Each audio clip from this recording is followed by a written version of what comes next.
Good night বন্ধুরা। আমার খাওয়া হয়ে গেছে, এবার আমি শুয়ে পড়ছি। তোমাদের সকলে কি খাওয়া দাওয়া হয়েছে? তোমরাও কি শুয়ে পড়ছো? এবার শোবো। ঘুম তো আসবে না জানি, অনেক রকমের চিন্তা হয়। কারণ কি, ছেলের বিয়ের কথাটাও একটু ভাবছি, এবার বিয়েটা দিতে হবে।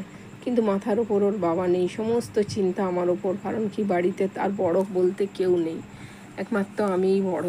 হ্যাঁ, তার মাথার ওপরে সমস্ত চাপ আমার ওপরেই পড়েছে।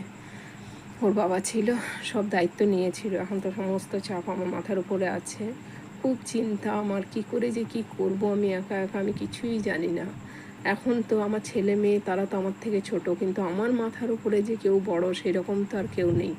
আমার মা নেই, বাবা নেই, কেউ নেই, ভাই বোন কেউ নেই। আমি একটি মাত্র মেয়ে। স্বামী ছিল সব থেকে বড় ভরসা আমার, স্বামীও আমাকে ছেড়ে চলে গেল।